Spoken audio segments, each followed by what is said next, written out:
Hello, everyone, and welcome to the Mind, Body, and Soil podcast, where we explore the threads of what it means to be humans woven into this earth.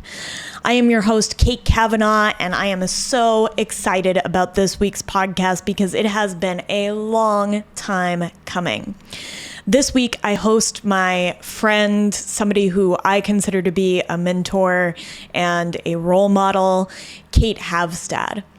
Cate is a force. She is a complete force of nature, and watching the integrity, the grit, the honesty, and the functionality paired with the incredible beauty with which she runs her businesses never ceases to amaze me. I met Cate very briefly one summer when her and I had both met through Ed Robertson of the Mountain and Prairie podcast, and she was just passing through Denver and made time to come and meet me, and it was just instant. And we recently were able to get together for a Country Mice Do the City girls outing in New York City, and we have been talking more and more, and I really, since the beginning of the podcast, wanted to bring Cate on, but I'm really glad that the timing worked out the way that it did, as with most things, because by the time Cate came on, I feel like I had a better understanding of how to highlight the incredible work that she's doing. I've been thinking a lot about cycles lately and all the different cycles that dovetail in and out of one another here on Earth, and what it means to be a part of a cycle. And what Cate is doing with a completely closed loop farm in Madras, Oregon is incredibly unique. And I think what her and her husband, Chris Casad, are building is something that other people could learn from in the future, especially people in brittle climates that are struggling with water. And that's a big part of what we talk about in this episode. But Cate isn't just a farmer. She is also an incredible hatter. My husband and I both own a hat from Cate that are just so precious to us. And she is also she has just built this company with regenerative leather as part of an effort to, again, close the loop in our food systems where we have quote unquote waste. And she is passionate and fiery and so articulate. So it was just such a joy. I honestly feel like we just got to scratch the surface and that there's a lot more here to explore with Cate. So don't be surprised when you see her name come up again on the podcast roster. And just please go explore what Cate is doing. She articulates it so beautifully on her various social media channels. And wow, what an honor. It's one of those things, honestly, where sometimes I get the most nervous when I'm interviewing people that I am lucky enough to consider my friends, because I just want to give them a platform to really share their unique experience of life. And Cate's is certainly that. Before we dive into our conversation with Cate, I have just a tiny bit of housekeeping. I have been absolutely loving reading some of your reviews of the Mind, Body, and Soil podcast. We are really trying to grow this little platform right now. The podcast is just over a year old, and let me tell you, I am just getting started. And one of the biggest ways that you can help this podcast grow is if you're enjoying it, if you could hit that 5-star rating on Spotify or leave a review on Apple Podcasts. It really helps others know that this is something that they can find information and depth and nuance. And so with that, I just want to read this awesome review from Infrared Escape Artist. Essential nourishment in podcast form. This is an overdue review because I have been listening to this podcast since October when it instantly became my new favorite. My mind is blown in each episode, and I have learned so much from Cate and each of her guests about topics I've been deeply interested in, as well as new topics I'm just discovering. Cate's curiosity mirrors my own, and I am so grateful to listen to these in-depth conversations with so many beautiful people. Cate is beautifully articulate and brings such thoughtful insights, and it is very clear the intention and love she pours into each episode. I always feel fully nourished after listening. Thank you for creating this masterpiece. Infrared Escape Artist, thank you so much for that incredible review. To hear that the podcast leaves you feeling nourished is just absolute music to my ears and very much warmed my heart. This has become just my greatest joy in life to bring you these conversations, and I just want to keep going deeper and keep exploring. So I love the encouragement, and I'm so grateful to each and every one of you for tuning in each week and going on these deep dives alongside me. This podcast is absolutely for you, wherever you are, whoever is listening. This is for you, and I just know that you're going to love this week's episode with Cate Havstad-Casad. Without further ado, here she is. Talking. Yeah. So anyways, anywhere you want to start. Yeah. I thought a lot about this. I thought a lot about where to start with you. This podcast is so important and dear to me. And I have all these quotes and I have all of these places that we could start, but I kept coming back to, as I prepared this interview, the idea of loops and circles and cycles and systems and rotations. Mm. And there was this roundness to everything that I wanted to talk to you about. And I mentioned it to you and you wrote back, and I was embarrassed that I didn't pick this up. You wrote back about a revolution, about range revolution. And I suddenly saw that there were even more circles and ways of identifying those circles. And I think you know this, I love to define something. Mm-hmm. And so I went back to define revolution for myself. And I pulled these two particular definitions. One, a sudden, radical, or complete change. And two, a progressive motion of a body around an axis so that any line of the body parallel to the axis returns to its initial position while remaining parallel to the axis in transit and usually at a constant distance from it. And I thought a lot about your work and all of the loops and closing of loops that you're creating. And I wondered if you had an axis that you know that you pivot around. Like, what is your axis, your anchor point, your pillar?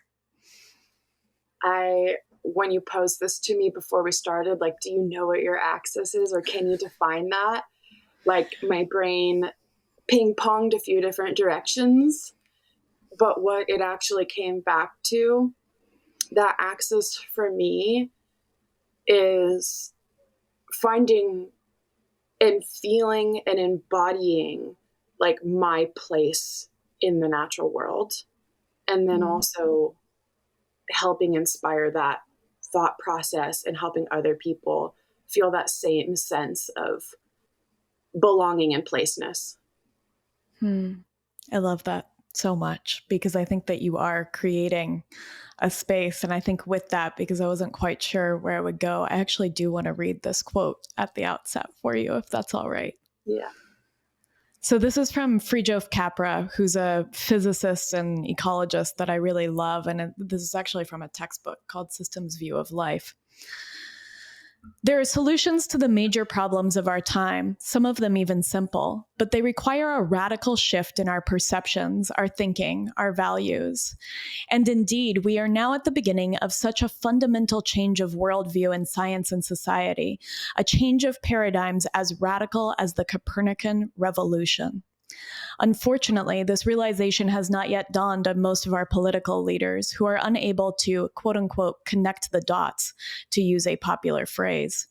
They fail to see how the major problems of our time are all interrelated. Moreover, they refuse to recognize how their so-called solutions affect future generations. From the systemic point of view, the only viable solutions are those that are sustainable. A sustainable society must be designed in such a way that its ways of life, businesses, economy, physical structures, and technologies do not interfere with nature's inherent ability to sustain life. Mm-hmm. That's fantastic. It's so much of what we learn as land managers is how to get out of the way and just be a steward of natural systems and processes. And the one thing that I wanted to pick up and revisit before this conversation with you is this little pamphlet that I got from the Schumacher Center, because they put out all these great little publications. So this was the one thing that I wanted to look at this morning before I hopped on with you, is this pamphlet, An Economics of Peace. And it starts with Schumacher talking about Buddhist economics, and then it gets into Wendell Berry talking about the economics of peace in this day and age. And I just think that is tied up in everything that we are doing and all of the work that I find myself revolving around. I love that, an economics of peace. And I think you're building that in a very diverse array of businesses. And I love that being in place in economics of peace, to kind of go back to that axis that you were talking about, are where you are, because I think that so many of the ventures that I've watched you grow over the years are coming out of this space of how can I be in service to a place? Mm-hmm. And whether that's Havstad Hat or Range Revolutions or Casad Family Farms, there is just an honoring of the place that you are in and what it would mean to create economies of scale that are in service to that region and to that place and to that piece. I think, and I wasn't quite sure where to start, but I think I want to start with closed loop farming. Yeah, at Casad Family Farms, because it is that place that I think for you right now, that everything that is home, that is your home base. Mm-hmm. And I might be wrong in that, and correct me if I am. You're very right. Yeah, absolutely. And it's actually one of the most wonderful ways to start when we talk about an economics of peace, or how to define place and purpose in place. And the concept of closed loop farming, I'll just jump in and explain what that is. Closed loop farming is this concept that in our model, we are producing all of the inputs that this land, our animals, and the community that exists on this land need for health and holism. And everything that is produced on this land goes back into the systems to support that health. So that's a broad way of saying so for example, how to bring this into the practical. We're seed savers. So every season, at the end of the season, we collect the seeds from the crops we are growing. They're cleaned in a very, very old, 100-year-old seed cleaner, if they're not just hand winnowed, on a tarp with a fan. And those are saved, and then they are replanted the next year. And all of the feed that we feed our animals, we grow here on the farm. So we are not importing feed for the pigs or the cattle. We do not import fertility. So we're not bringing, fertilizers and whatnot onto this property. It is the animals and the crops and the systems and the rotations that provide that fertility that the land needs to grow abundantly and have homeostasis. And then, all the products that, whether it's a byproduct of a growing of a crop, say like the straw left behind after we harvest the grain, that also becomes either the mulch for the garden or the bedding for the animals. And ideally, the food products that are coming off of this land, obviously Chris and I sustain ourselves and Heston off of everything that comes from this farm. And so everything that we produce here on this farm, then is like actively making us. We are just made up of everything that we consume. So we are made up of the land that we steward. So that is the whole like closed loop of this system that we have been working for a long time to get here. I'd love to tease out, because as I thought about your closed loop system, I realized that it's actually concentric circles, that it's loops and loops and loops and loops. And you just described some of those, that there's this feedback loop between you and the land. There are these loops of seasons where the seed from the end of one season is what begins the next season. There are loops in rotationally grazing animals where they are going in maybe not a precise circle, but that they are rotating through these pastures and creating these loops interacting with one another. And so there are kind of these stacked functions of concentric circles and closed loops that make up this space. And when we were together in New York a couple of weeks ago, we talked a lot about creating a template, that there are not many farms that are working to create these closed loop systems. And I think that so much importing and outsourcing happens, right? We outsource our extraction when we bring in feed sometimes. We import fertility when we bring in fertilizer. And so I wondered if you might share with me a couple of loops that happen on the farm, whether that's with animals and all of the different crops that you grow and the seeds that you plant, whatever feels most present for you. Well, I'll tell you about what has been the development of our feed program, which is actually our cover cropping program, which is actually our like climatic resilience program. So perfect. Yeah. So, okay. So to set the backdrop for how this has evolved, I'll say that because I just introduced something that we'll probably get into, which is water and climate change and adapting. So this is a direct result of our farm having lost 80% of our irrigation waters in 5 years. So to put that to somebody who's not a farmer, like that doesn't hit if you aren't an irrigator or you don't understand what it means to farm in an arid region. Our average precipitation here would be between 8 and 11 inches. I would say the past couple of years, it's been like 5. Like we're very brittle. Wow. So irrigation waters are how we farm. And to lose 80% of your irrigation waters is like to have any other business lose 80% of its operating capital. It's a drastic change. So we've responded very quickly because that's, I guess, what our profession is to adapt. And so let me get into this feed program.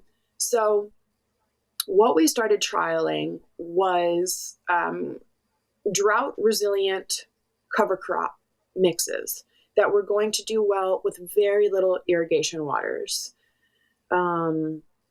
This is not like a no irrigation water system. This is like, it wouldn't be full on dry land. This is like very minimal irrigation. And through the trials, what we were finding is working really well here is a mix of barley, triticale, sometimes wheat, a rye, peas, vetch. We'll throw in clovers, radish, turnip, depending on what time of the year we're planting this or what the goal is. We might throw in sunflowers and flax, and we have things that we'll throw into it, but that basis is the grains, with the peas, sometimes oats. Yeah. And so that will get planted usually in the fall, and we let it overwinter. Depending on the year, peas, if the winter is not too bad, the peas will make it through the winter, but it depends if you're planting like a winter pea or a spring pea. So it overwinters, it like absorbs all that moisture that comes in through the winter. And then in the spring, things start to really like pop and go off. And we'll let it grow to a certain stage in the plant's growth. And then we come in and we graze it with the cattle. And the timing of that graze with the cattle is really important, because what we want is we want the right timing of disturbance, so that that graze by the cattle actually creates this response in which it sends a single signal down through the roots to like really bolster and like create more fortitude. And then, but also it creates this tillering effect so that the plant sends out more shoots, which once that grows out, the expansion of those shoots becomes more grain or seed heads, thus increasing yield. And then in the process, you've got the cattle, pooping and peeing all over the place, which is just like the most wonderful dressing of, nutrients. And they move their way along. And it's a really quick, light graze. We don't want them to come back and chomp multiple times. It's a chomp and a move. And then after that graze in the spring, we let that field just recover all season long and grow. It might see 1 or 2 irrigation sets. It's a very little amount of water. And then we come in late July, sometimes early August, when things have really fully developed, and we harvest that grain or the seed. And that becomes the basis of what we will plant again next year as our cover crop mix. And it will also become the basis of our pig feed. And then, so after we've come in and we harvest all that, and you brought this up actually in the correspondence, but let me finish the cycle. So we've harvested the grain. We bring all that grain back. We store it here on the farm in our grain bins. And then what is left is the standing field of straw. And so we come in then with our swather and we harvest that straw, and we bale it, and it becomes straw bales, and it's organically grown, and we sell some of them to other gardeners who want an organic straw. It's really hard to find organic straw. Yes, it is. It really is. We've tried. Yeah. We've tried. And it's like, if you're a gardener or anything that's trying to do something organic, like to take a pesticide-ridden or herbicide-ridden straw and throw that in your garden is just like shitting on your intention. So it's really hard to find. So we're really stoked to provide that to people. And then we use a lot of it here on our farm for our own garden mulch, and then all of our animal bedding.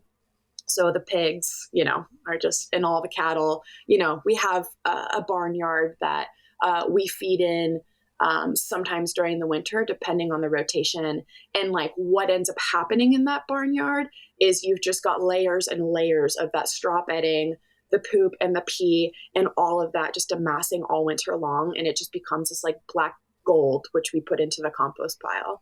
So that is one of those. So then, then the compost of that straw bedding, then becomes, again, the amendment that we will put onto the garden and the seeds that we will sow again. And then the whole cycle begins again. It's beautiful. And it's incredible to capture and recapture that fertility, where you are also building fertility within the soil. And I want to capture that too, that the seed mix is also acting really well in this brittle environment to help open the soil, help capture whatever precipitation you do get, Yes. and help build soil organic matter that is going to create more resiliency for your farm. And correct me if I'm wrong in any of that.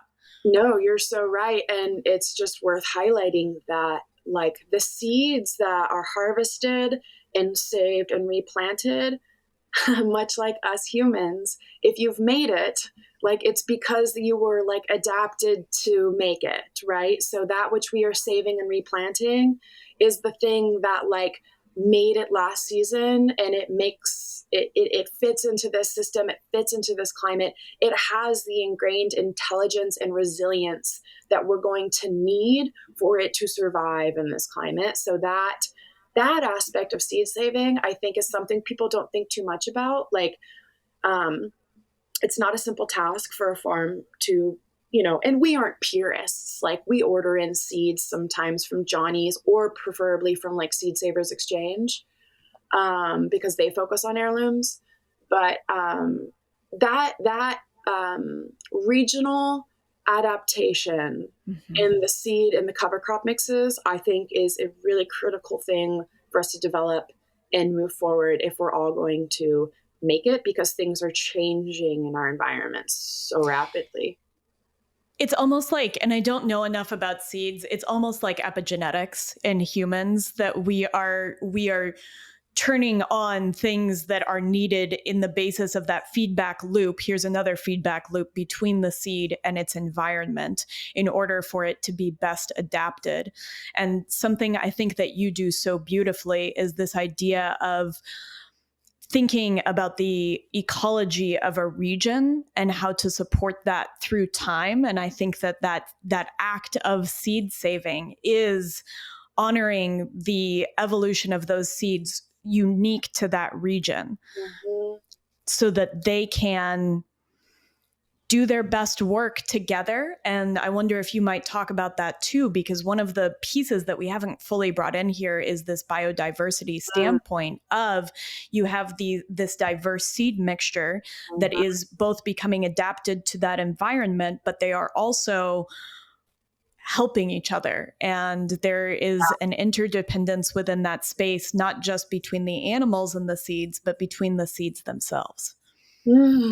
Yeah, thank you for opening up that portal, because this has been one of the most beautiful, just unintended positive consequences of trialing these things, is seeing what happens when you foster increased biodiversity, even in a cropping system, which is not a typical mindset. Like, we sit here surrounded by conventional agriculture here in Madras, Oregon. We are in farming central, and it's biodiversity can be looked at as a nuisance, in a sense, where if you're a certain sort of farmer and you've got a certain thing presenting in your field that is out of step with the contract that you've been given, it could jeopardize your entire contract, right? And so our model of abundance of biodiversity is counterculture to industrial ag.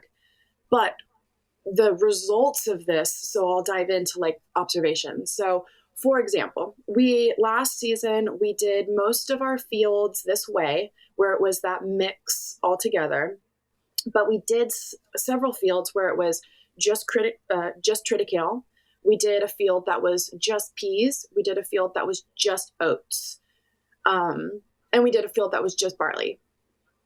And here's something that happens. So first of all, with the peas, peas will grow all season long, and they'll get, when planted alone, they will get, say, 2 or 3 feet tall, maybe, and then they will sort of flop over.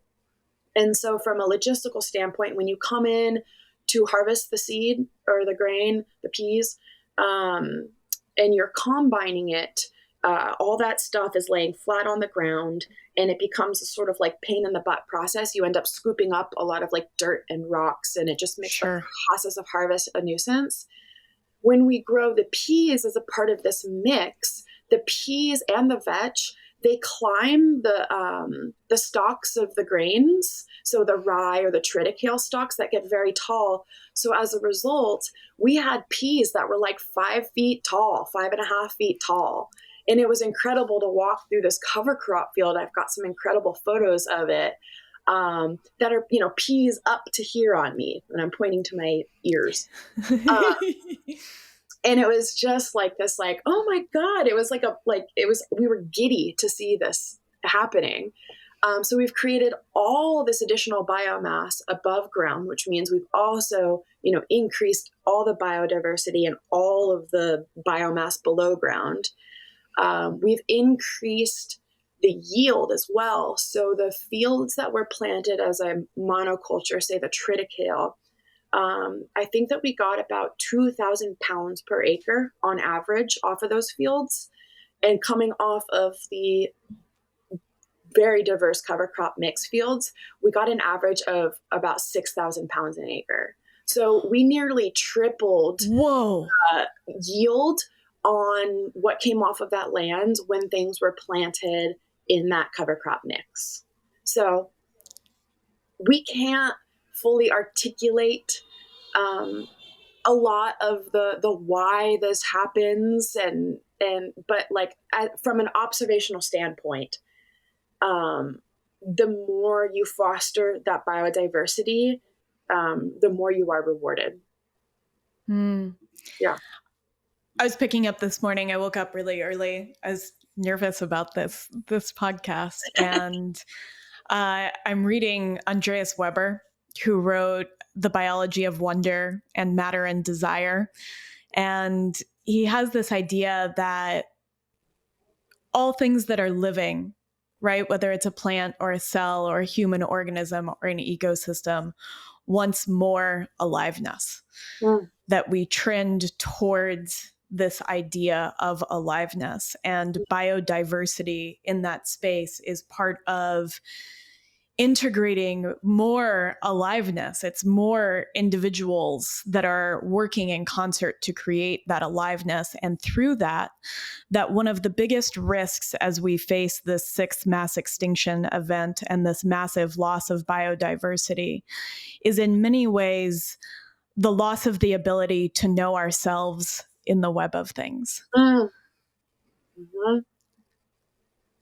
And I was so struck when you were sharing this story about the way that this interplanting works in concert and how much it has to teach us about ourselves and about what it means to work in concert with one another within the context of a piece of land or a community or a region.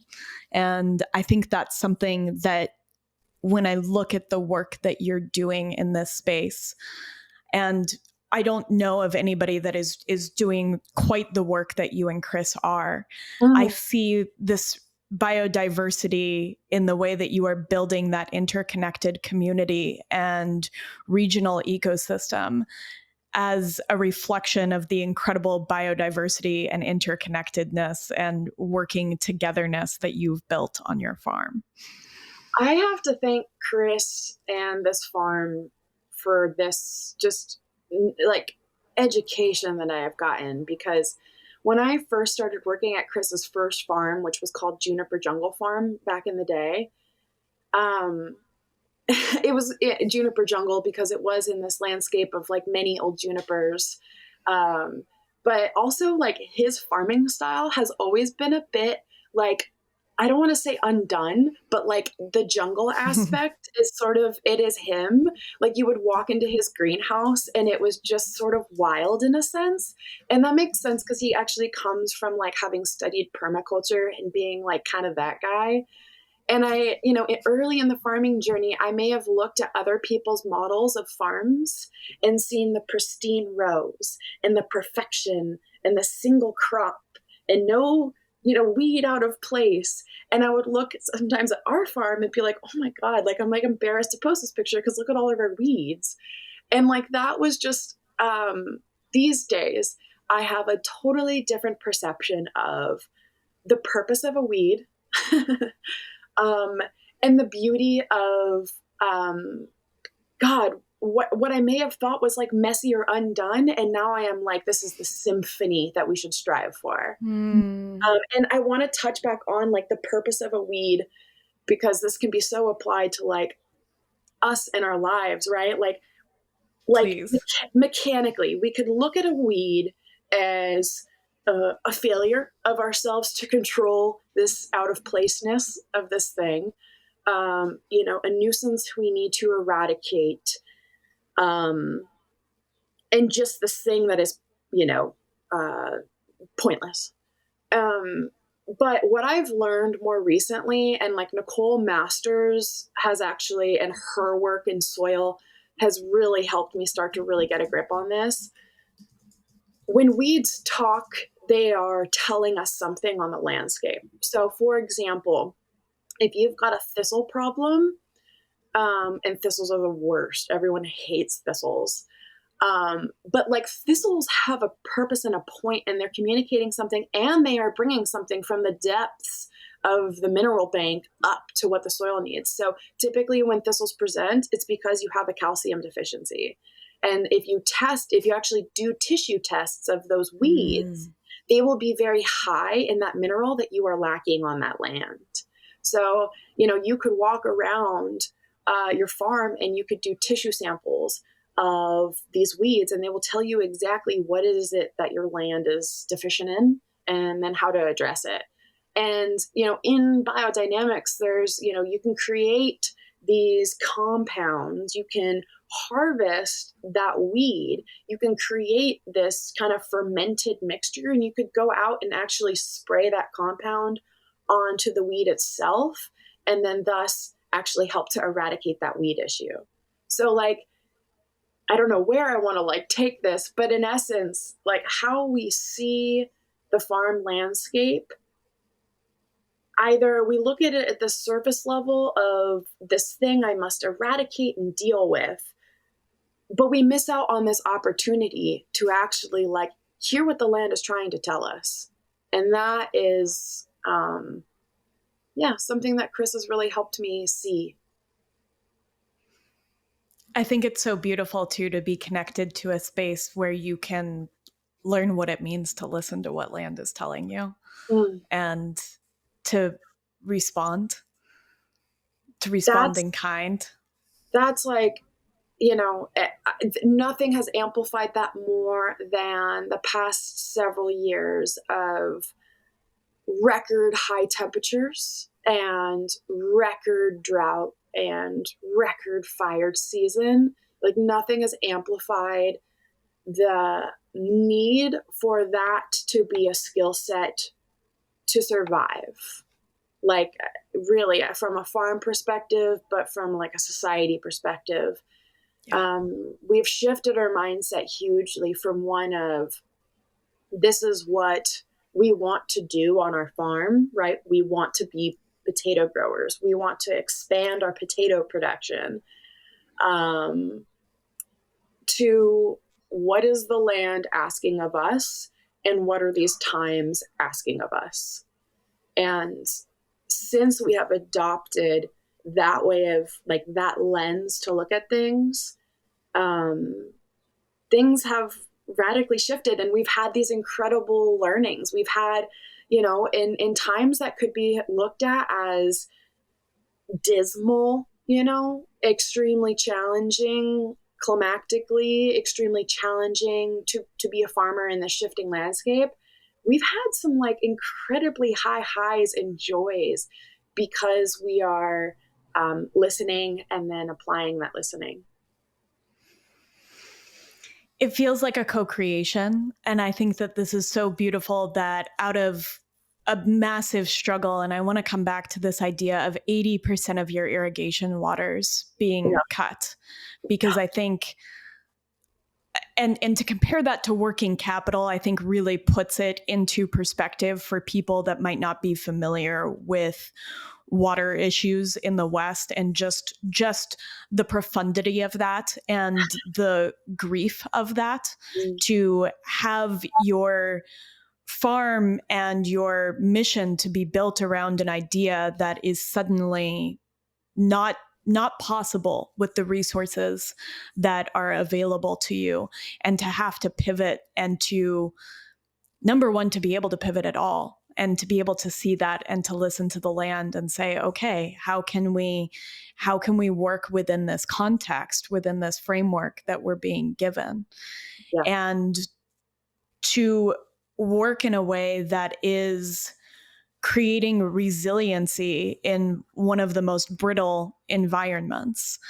And I want to talk about water. I want you to talk about water, because this has been such a big part of your journey in Madras, and you speak about it so beautifully. And I'll let listeners know, we did a very early episode with Heather Hansman, who wrote the book Downriver, but this is something that I wanted to hear from your perspective, and how the different players in it, whether that is the agricultural setting and more urban environments, the legislation around it, and everything. I just want to hear it all. I want to open this by actually anchoring it in an experience that I had before I think I embodied the experience of water as sacred through the most recent years, 5 years. And so I'm trying to remember, I think it was 2016 was when the Dakota Access Pipeline protests were happening in North Dakota. And Chris and I were still at our old farm east of Bend, Juniper Jungle. And when those protests started, I can't even explain exactly why I felt so called to go be a part of that, but I did. I went with a handful of people from Central Oregon, and went and joined those protests in North Dakota. And whatever you think about that whole event, it was an extremely important thing for me to go do and see with my own eyes and sit and listen, to be in an environment with Native elders talking about Mini-Washoni, which means water is life. To sit in that environment, coming from my background, and to learn from those people I was so fortunate to learn from. I just want to anchor my start of reverence for water in that experience, because culture is much wiser than our current culture understand the sacredness of water and the sacredness of man's relation to water and landscape and protecting of that. And that had a deep, deep impact on me, not just in that learning, but also in learning to what extent power and bigger authority will seek to control those resources, and what it means for people to protect them. When we moved to Madras, which is where our farm is now, in 2017, we had a full allotment of our water. And for this district, we are a junior irrigation district. What that means is the whole Western United States has been founded on this doctrine of prior appropriation. Mm-hmm. And it's just this sort of seniority system. So first irrigation district established in the Deschutes River Basin is the most senior. And then we are just one of the younger ones. And what that means is that when resources get more constrained, the junior irrigation districts will be the first to have allotment cuts. And so those cuts came our first cut came in 2018.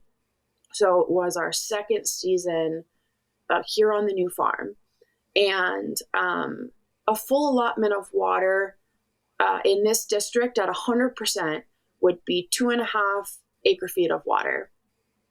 And to compare this to one of the other irrigation districts that's more senior, their 100% allotment would be 5 acre feet of water. So just a starting base, we've got half the water that a more senior district has on a normal 100% allotment year. And then to frame the dramatic shift, so starting with 2.5 acre feet of water in 2017, last season, 2022, we were given 0.5 acre feet of water to farm. So that is the scale of change.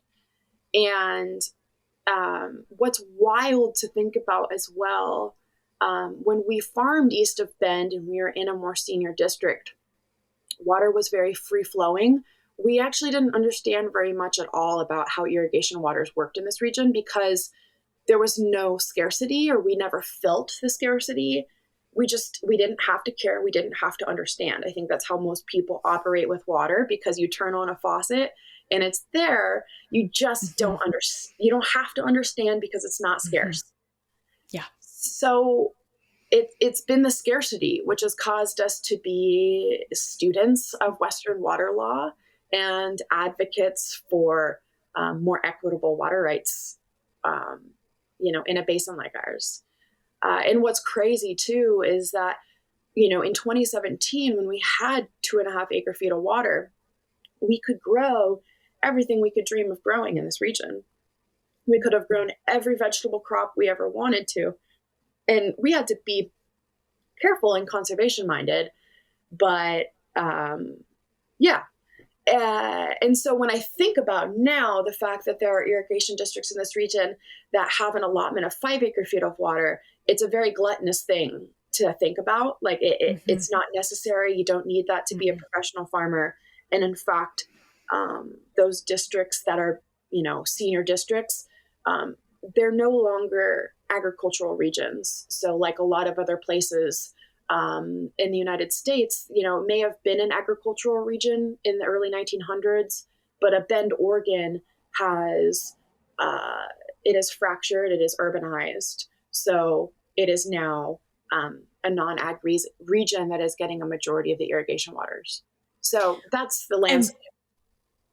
Two questions. What is a space like Bend, Oregon that's a little bit more urban? How are they utilizing their water allotment? Because it's not to grow food. No. I mean, irrigation waters will go to golf courses. There is a private water ski community that currently hoards a certain portion of Tumalo Irrigation District water. And then we have these insane use it or lose it laws. Wealthy landowners will say a 10-acre ranchette, in order to keep their EFU, exclusive farm use designation, thus the tax break that comes with owning EFU land, they have to apply that irrigation water. So, or else they will lose that irrigation right. And then their EFU designation, it's being applied in a very wasteful way. And, any system that allows for and in fact perpetuates waste is inherently violent. So water allocation in this basin is, it's a violence against land. It's a violence against the communities that rely on a local food system. That is an incredible way of putting that. Will you say that one more time? I want to internalize that. Yeah. Any system that perpetuates waste is inherently violent. Yeah. And we'll get into this, I'm sure, in other ways. I mean, this drives my mission with Range Revolution and all that comes in the world of fashion and whole carcass utilization. But that's something that Wendell Berry talks about in his piece in Economics of Peace. And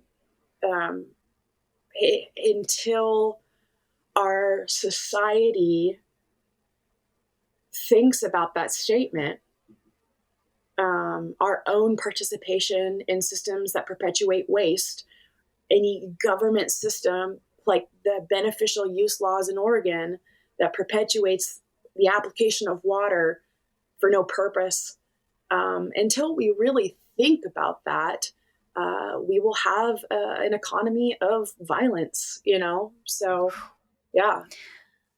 I want to get into teasing out some of those other waste systems, but before we do that, I'm not done with water, if that's all right, We're never because done with water. we're never done with water. You're never Yeah. done with water, and I really want to understand a little bit more about the drought pressures that are happening in that region. And I think for those, right, like I came from the West, and I came from Colorado, where the Colorado River Compact turned 100 last year, and there are a lot of pressures, and Oregon and Washington are kind of in a different space with water outside of my knowledge. But we're right behind Colorado. We're right behind it. What? You're right behind it. Yeah. You mentioned something on a podcast that really struck me, because I want to better understand the pressures that are reducing water in your region. And you talked about the difference between bureaucratic and climatic drought. Yeah. So can you tease that apart? Yeah, sorry, go ahead. Yeah, that's something that I've really started to talk about recently to help people understand, because I think really people will just be like, gosh, it's too bad for the farmers because,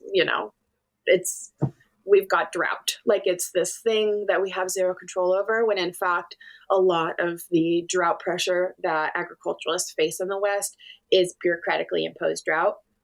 And this comes back to, the way that I'll just speak to Oregon, because that's a system I've been such a student of. Oregon law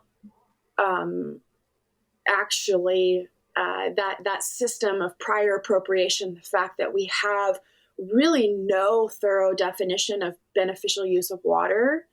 It just means that water has been applied. Those sorts of legislative frameworks are the reason we don't have equitable water distribution in a basin like ours. It's the reason that we operated with 0.5 acre feet of water last year as a professional farm growing food in Oregon. Whereas a golf course in Bend would have been given their full allotment between 4 to 5 acre feet of water last season. So I just want the conversation to be very honestly framed for what it is, which it is partially driven by the climate's presentation of water for the year, but it is hugely driven by legislative frameworks. Yes. And the private water ski community's allotment of water in opposition to people who are growing food. Yeah, like here's an example too. Like this should be a duh thing. So if you've got a patron in an irrigation district, Central Oregon Irrigation District, which is the district in Bend, who wants to transfer water to, they say, I want to give my water allotment to a farmer in North Unit. From the state law perspective, that wouldn't satisfy a beneficial use clause. So that landowner would be at risk of losing that irrigation right. So it actually, it incentivizes not transferring water to where it's most needed, even if patrons want to do that with what they own as their water right. So one of the proposed updates, legislative bills that is probably going to come in the next couple of years would be an update to beneficial use, so that the transfer from one irrigation district to another irrigation district would satisfy that beneficial use clause. I would love to get more radical and really define beneficial use and say application of irrigation waters to a golf course in the desert. In fact, the 32nd golf course in our desert is not beneficial. Thus, it should not be granted irrigation water or groundwater rights to pump. And this is a very, very big, very complicated topic. It brings up a lot of fear and old wounds that peg agriculturalists against environmentalists. That's a huge dynamic that plays out in Central Oregon through, we have an Oregon spotted frog issue, which compounds all of this, and that's a whole rabbit hole. But yeah, it's deeply complicated, and it's going to take really patient, really compassionate, really collaborative work to shift was a 100-year-old system that has not been updated. And I love this analogy. Like, water in the West is a technology akin to if we were all still driving around in Model T cars. Like, we are driving around a Model T system of water allocation in the West. That's what we're struggling against. With massive with a desire to change and to strengthen a resilient system, to bring water into brittleness, to provide food for people,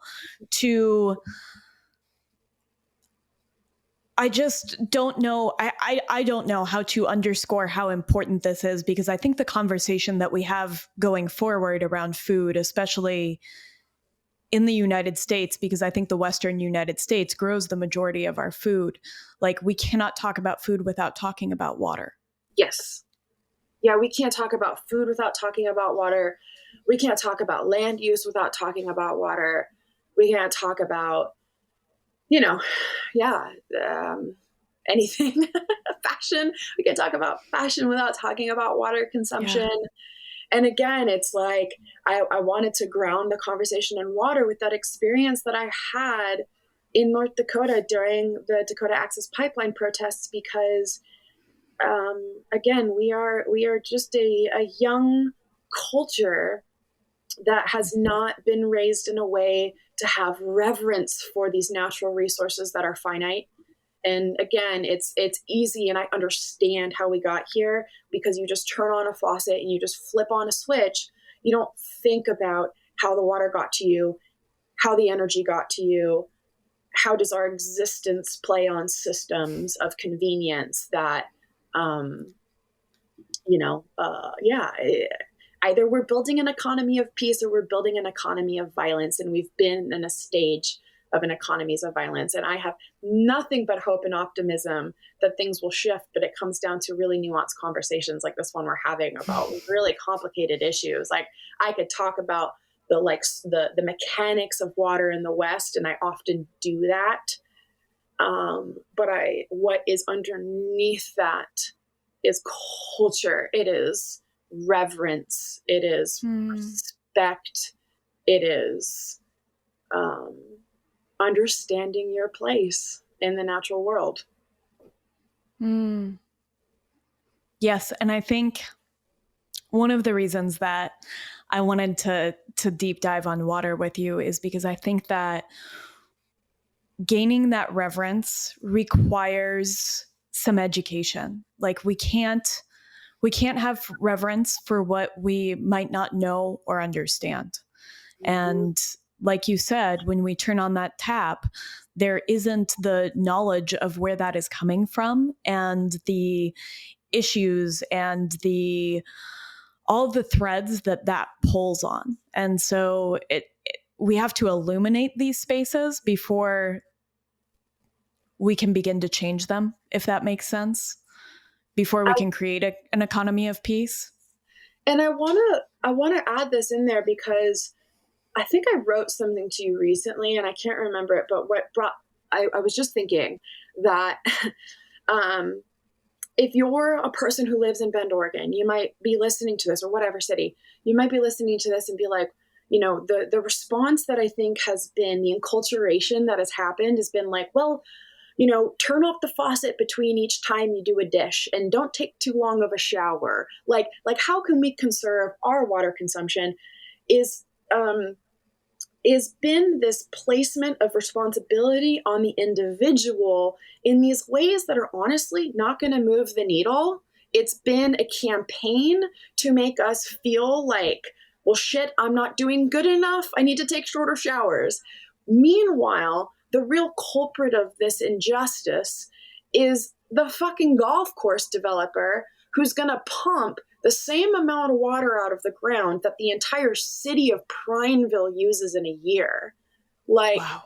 Like that's what we should be focusing on. The 30-second golf course is what you said too. Yeah. The 30-second golf course.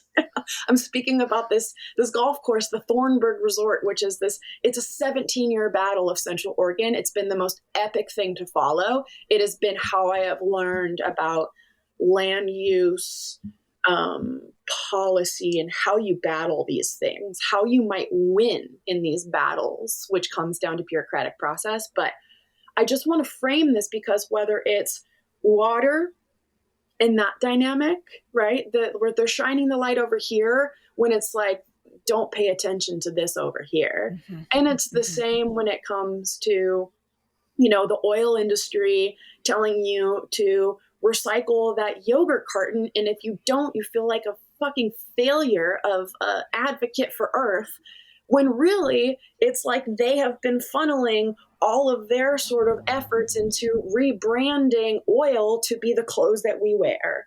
And we've totally missed that because we've been so focused on how we're not recycling well enough. These are the dynamics that I spend time thinking about. I mean, that I do too, that when we put the onus on the individual, then we have commuted the conversation from the real issue at hand.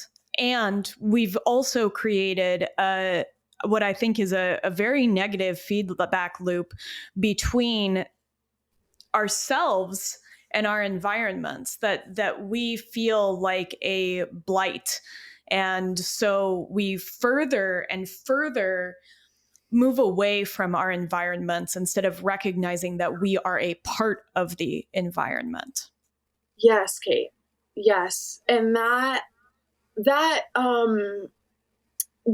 feeling like we are a blight, like that separation, that we should remove ourselves from land and let it revert to this bucolic version of wilderness, that separation, that guilt, it lends to what I see, and I've seen even be written about as this sort of people can be paralyzed by this doomsday projection that they feel like Earth is on. If you just read the headlines of the news, you could be paralyzed and never take action because it feels so huge and impossible, and we are just fucking up so bad.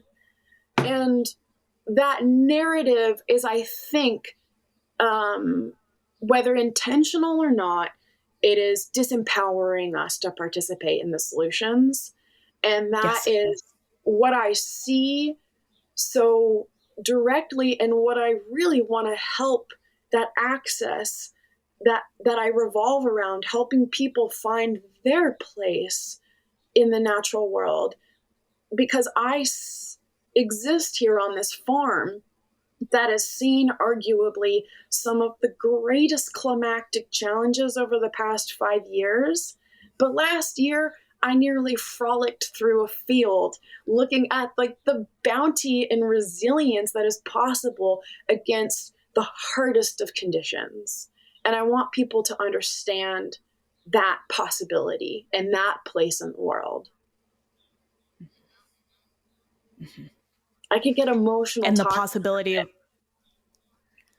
Me too, because I think I asked my friend Molly on in her episode of the Mind, Body, and Soil podcast, I asked her, what does the soil say about what is possible? Mm. And I think the gift that maybe we are given as people that get to interact with land in such an intimate way, that have an opportunity to listen, is that it feels like so much is possible in a space where that 24-hour news cycle is telling us that we should give up hope, that it's not possible, that everything is on fire. Mm. And I think it does. It separates us. And I think it moves us away from solutions that are based in the earth and towards these more mechanized solutions. It moves us away from regenerative meat and to an Impossible Burger. It moves us away from leather and into some oil-based leather product. It moves us away from everything that is real and steeped in the incredible reality that is possible when we co-create with nature, which I think is something that when I look at your work, you co-create with nature in all of these different beautiful ways. And I think that maybe this is a good space to bring in Range Revolution and to talk about its role in building an economy of peace and addressing an incredible source of waste within the system. Yeah. Yeah. Range Revolution. I wasn't intending to start a new company. I wasn't intending to take this on. And it's one of those things in life that my anchor is I've just visually always had. I actually have a compass tattooed on my arm because when I was just very young and got this tattoo, the concept was it's very easy to kind of get pulled here and there by the sparkle promise of this and the sparkle opportunity of that, but to remember to trust the compass and come back to that center point of purpose. So Range Revolution began because I wanted to create a luggage piece for Havstad Hat Co. And I was I want to create this awesome luggage piece for hat people. And I want it to be in leathers sourced in a way that I source everything else in my life, the ethos I live the rest of my life by. I wanted to find regional hides that were coming from, sustainable or regenerative ranchers that I know. And that was so naive at the time. And what that opened the door to was seeing that all of the hides from all of our cattle, all of our friends' cattle, all the mid-sized processors that I know of here in Oregon are being thrown into the trash. And it blew my mind. I just couldn't even believe that. I just never thought of that system of waste. Yes. And sometimes I know processors that pay to have them hauled away, right? Not only are they trash, but they are paying to have them taken away. Yep. They are liabilities to the processors. It is ridiculous. And it's where we're at. Yeah. And I mean, to compound that, in the United States alone, it's 5 million hides a year are thrown into the trash. Wow. Into the trash. And this is going into landfills? Yeah. Some might incinerate. So, I mean, the options are landfill it or burn it. Yeah. So that, and then I was like, okay, so this bag I have, this leather product I have, what is this? Where is this coming from? Right. So then I opened the door to what are the, commodity leathers and what are those supply chains? And I immediately, was met with the realization that it's extremely opaque, and it's extremely opaque for a reason. A majority of the commodity leather supply chain can be traced back to, it's primarily foreign. So it's going to be importing from New Zealand, China, or Brazil, particularly the Brazilian hides. There's a lot of focus on those right now because they are often products of deforestation. So, we've got the kind of worst systems of aggregation are kind of rewarded by commodity fashion supply chains. So when I see those two things and I'm like, here we have hides going into the trash, lost realization of asset opportunities for ranchers and processors alike. And then you see systems which are perpetuating deforestation and a globalized violent supply chain. That seems like a solvable problem. How about I solve it? I heard you say recently that art and design have a way of communicating cultural ethos. And I think that that's a double-edged sword right now, that we have what we refer to as art and design and in the fashion world, in the fast fashion world, and what ethos that's communicating, which I think through the lens of this conversation starts to look like an economy of violence. Yeah. And then we have something else that you're building with Range Revolution. And I wonder what that ethos is. And I also wonder a little bit about the numbers on that waste and carcass utilization Yeah. and what we're looking at and how that can really impact the very tight margins of Yeah. farming and ranching. Yeah, I mean, you understand this well as a butcher and somebody who works, through Western Daughters and all of your own work, that, in your standard processing facility, only about 65% of a cattle carcass is being utilized. And so because we don't utilize hide, offal, and fat for the most, those are considered waste products. And really, the rancher is only getting a return on, those primal cuts of meat. And that is when you work in such a small margin business, such as ranching or farming or processing or whole food distribution, all tiny margin businesses. Yeah, 1 to 3% is what I would put it at. I don't know what you would put it at. Yes, through our food. I mean, yeah, even food distributors like Ag Connections, 1 to 3%. That lost opportunity of hide and offal and fat utilization. If we could take a 65% carcass utilization and raise it to 75 or 80%, that would mean a world of difference in the economic realities of ranchers. Yes. So that's how I started looking at it. I was like, I've got the design mindset that is like, we can solve this supply chain.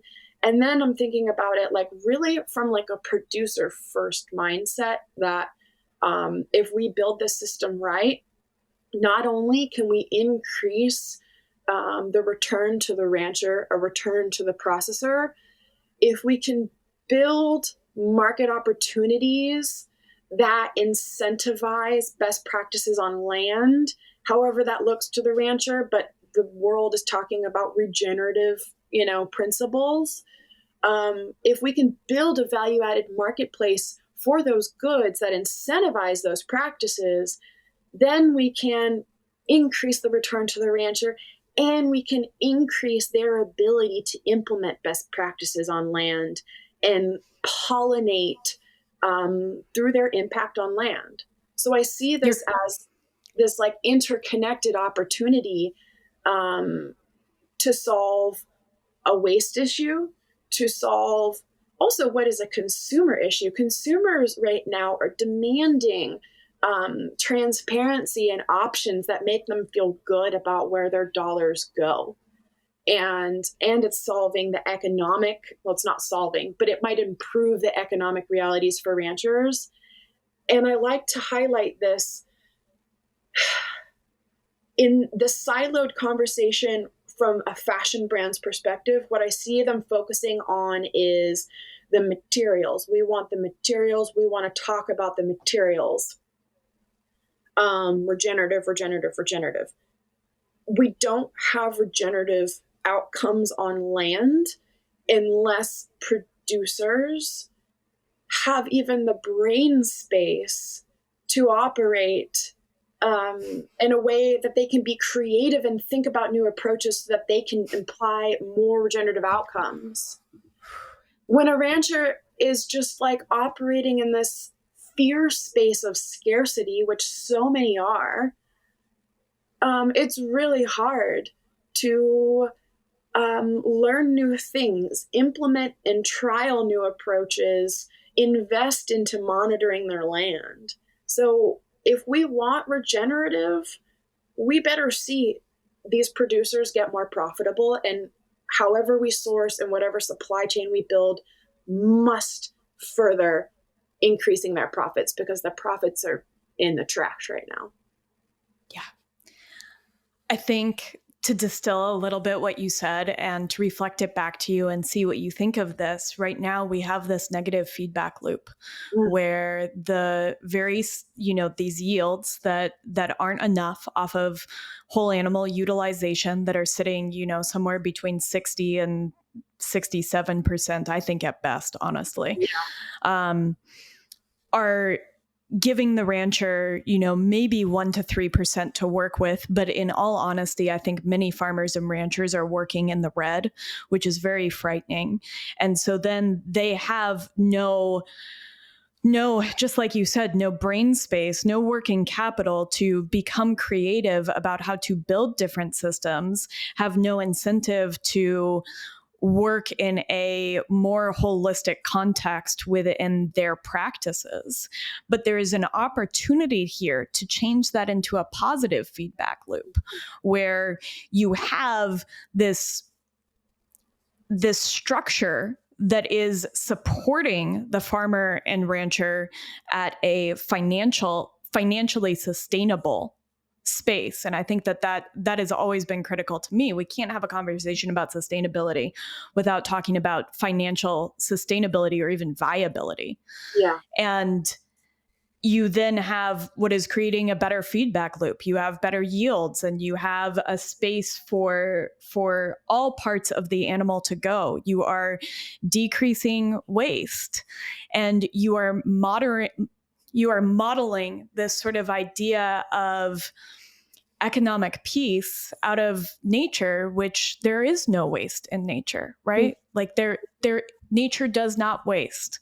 Like even what we call waste, human waste, right? Like fecal matter or urine, that is not waste. It is part of a beautiful cycle and loop. And we can make that here too. Yeah. And you're doing that.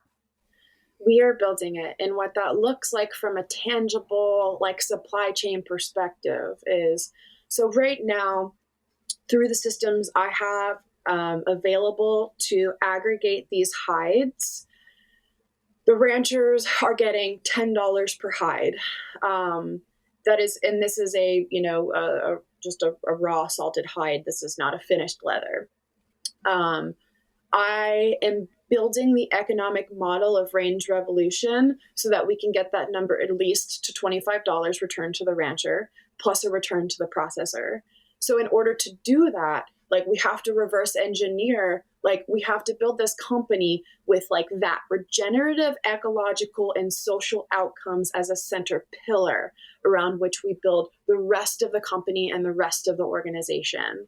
And so we have to reverse engineer from, okay, finished product. So I'm focusing on primarily like handbags and luggage, some smaller items like journals and other little things.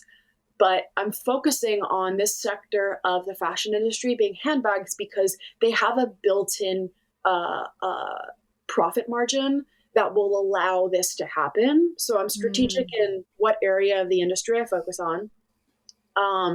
And then setting those prices so that we can work backwards through manufacturing to the processing and tannery to the kill floor to the rancher to get that dollar amount back to them. What I see happening like in the fashion sector, like in general, like in the big like companies that are established who are trying to like source regenerative materials, like they're still looking for those commodity leather prices because they don't think holistically. They don't think producer first. They just want the raw material to put a stamp on something and the consumer will be like, yay, regenerative. But like, how are we actually building the whole system that improves the economic reality starting there?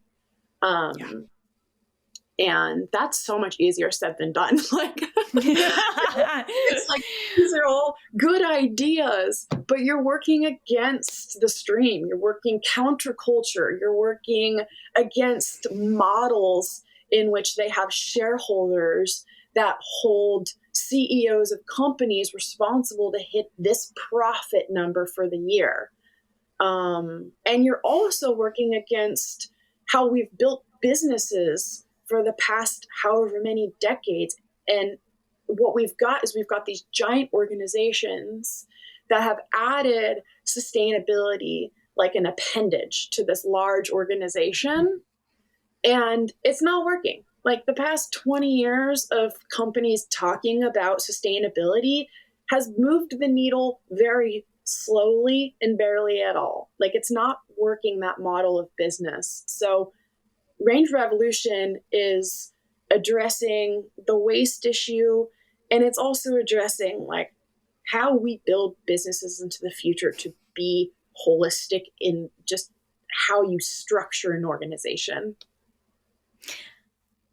As you were talking, I had this picture of Range Revolution in the center of a revolution, acting as an axis around which two changes are happening in parallel ways, one sort of like a top down and one from the bottom up. Mm-hmm. And I haven't fully decided which is which, but in one space, you're building a feedback loop. You're building another feedback loop between soil, rancher, processor, and this consumer good that is then flowing more money back to the farmer and rancher and soil, right? And so like, here is this little revolution that is happening right here. But then tangentially to that is this revolution where this bag that is traceable is asking much bigger industries to question their own business practices and the way that they form business. And I know that that is an incredibly tall and difficult order, but I also know it's one you're capable of doing. And that revolution, that process that happens within that industry where you're saying, I need you, CEO of this company, to look at the soil and understand that that is at the heart of what is important. Yeah. And to recreate economic flow around that axis instead of the profit margin that has become the axis of all corporate enterprise. Does that make sense? Absolutely. And this is, somebody who's been very supportive in my journey of this business said to me, or actually said in a conversation or a speech he gave, which I held on to, is in this next chapter of building an economy of peace. He didn't reference that, but I will. We need both. We need the bigger to get better, and we need the better to get bigger. Yes.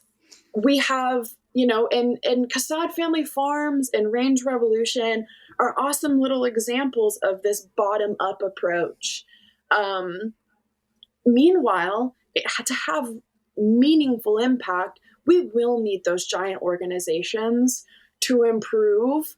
I don't have super high hopes as to like exactly how good they're going to get. But if we can shift their sourcing, if they can funnel the resources that they have, the capital impact that they could make, even just a few percentages into regenerative producers, that would make literally a life difference for that rancher. And it's really a tiny percentage of their sourcing supply chain. So it's a yes and model. Yes. And I want to bring this back to a quote that I pulled from you. And you said, "We do not anymore or do not yet live in a time which acknowledges the extensive ecological services that agriculturalists provide to our species' planetary survival." Mm-hmm. Yeah, that was inspired. I think I wrote that thinking about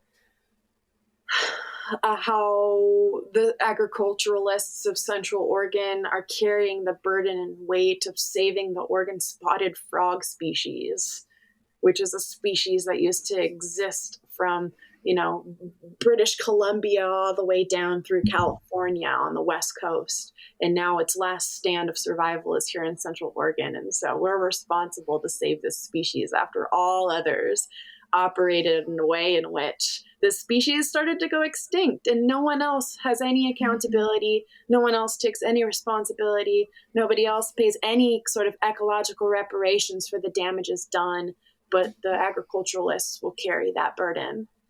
And I think that's true of many, many things. Oh yeah. Well beyond the spotted frog, not to I mean, downplay that importance. yeah, and I mean, if I bring this back to leathers and supply chain sourcing, Mm-hmm. we're going to create the same dynamic if we don't think holistically about building supply chains with holism. Because if all we have now is XYZ corporations saying, gimme regenerative raw materials, and they don't take any active investment into bolstering the producers who manage the land, which may provide the growing supply chain they are now demanding, then all we're going to have is this like extractive hoarding of resources again. So that is what I am hoping to help frame, is that while we talk about or food, I mean, you have to become an active participant in supporting these systems that we all now want to have. And just because all of a sudden we say we want a regenerative piece of meat and we want a regenerative hide does not mean that supply chain exists, and this will be a process of building, and it's going to take really people to support it. I'm really appreciative that you are able to look at economies of scale in this space. I think that it is not easy to build an alternative to this system without considering how people that are working in a holistic model are scaling, are aggregating, are pooling community resources into whether that's the processor or the distributor, that we have to have economies of scale in order to work as counterculture to the industrial complex. Yeah. Yeah, I mean, I've been a part of, small local food systems, and we've been a very small farm in the past. And I see, the smaller systems of craft and artisans creating of products. But in order to make this stuff like truly work from an economic standpoint, there is an economies of scale we've got to reach to make that work. And building to that, and then honoring what the limits of that growth are what we've not been very good at yet as a culture. So both taking this mindset of, say, where places like you and I come from a small farm mentality, from a regional mentality, and learning what it takes to build to an economies of scale that then also honors the limits to growth. Like, that is something I'm extremely interested in. And that is everything that I am doing with Range. It is building a model to exemplify that. And, we're also doing that in food systems here in Central Oregon. We could just sling our veggies, direct to consumer, and our meats direct to consumer, like we've done for the past decade. But what we kept hitting is, in a need to scale up some, we need to have these models of distribution that support farmers reaching those economies of scale. And so, one of the ways that we've taken action to do this is we actually, a small group of us in our region of Central Oregon, we took over a local food distribution business, which was called Agricultural Connections. And we've worked with them for the past 9 years, and we've grown up together. And we acquired that business, and we had placed it into cooperative ownership, really identifying that the key to growing more young farmers, the key to bolstering a resilient and decentralized local food system here in Central Oregon came down to having a distribution mechanism which would support these farmers and these ethos in perpetuity. And so what was previously a privately held LLC was that owner was ready to be done. And we just we knew that mechanism couldn't land in the wrong hands. So long-winded way of saying, like, in order to secure our ability to scale the growing of food and the distribution of food and the accessibility of organically grown or regeneratively grown foods in this region, we had to also grow distribution. I think you are incredible, and I don't know if you see it through this lens, and so I want to share how I see it. But you are identifying problems and pinch points within the system and creating models and templates that are both honoring that there must be an economy of scale while also having reverence for the fact that in nature there is no growth in perpetuity and that there has to be a cap, and to work to find that sweet spot is what we need. And you're doing that, and you're templating it across several different sectors, which is incredible.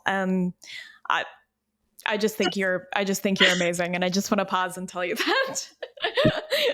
Well, you know how I feel about you too, and I just thank you for seeing, the work I do. Sometimes it can feel so like, well, if I talk to the wrong person about it, they might be like, oh my God, like, like it could seem disjointed, but there is the access that runs through it all. That is the congruence, that is the continuity that I need for all this work not to feel too like all over the place. Yeah. Because I do operate around this access, so I can context switch from this work on Havstad and this work on range and this work on agricultural connections, all with the through line. And to touch on, this kind of brings us back to what we were talking about earlier with like people feeling so overwhelmed by the big picture. It's liberating. It's empowering to think within limits. So like it really is, because if I were to think about solving all of the world's food insecurity issues, I may as well not get up tomorrow. It's like, yeah. like, how do I even, But what I can do is I can focus here on Central Oregon. And even just Central Oregon is a complicated, big enough system for me to even think about how do we deal with a future of food supply here. But those limits, it's a liberating place to operate because you can have real impact. I want to tell a little story about somebody who I admire greatly. This is one of my peers here in Central Oregon, and her name is Megan French, and she has a farm in Bend called Boundless Farmstead. And Megan has always been a local food advocate, and she worked at some nonprofits, and she worked at the Localvore, which is a local food. It's not quite a cooperative; it's a not-for-profit grocery store in Bend that sources all local food. And then she started farming, and now they have a farm. And Megan, I think it was 7 years ago, she started an event here called Fill Your Pantry. And she had seen models of this done in the Valley of Oregon. And Fill Your Pantry is this bulk buy farmers market that happens in the fall. And so people who come are just, consumers who want access to local food. And you come and you buy food in bulk direct from your farmers and ranchers. And the idea is fill your pantry for the winter ahead. So it's your staples. It's your onions and your potatoes and your winter squash, your meats and your bone broths and your garlic and all the things that are going to store all winter long. And if you're lucky, there'll be a little bit of the last of the season's greens, your ferments, your soap, your honey, like it's all the things from this area. And, the first year it was at this Grange Hall, it was a tiny little thing that we all did. And we all had our like little tables, and it was just small and folky, and it was great. And this last year, so year 7 of Fill Your Pantry in Central Oregon, took up this entire giant parking lot at the fairgrounds. There were thousands of people that came to buy local food to eat all winter long. I'm even willing to share numbers. I mean, on that single day, our farm does, between $10,000 to $15,000 of sales. Wow. And that's just our farm. So think about that multiplied between Yeah. all the other vendors who are there. Wow.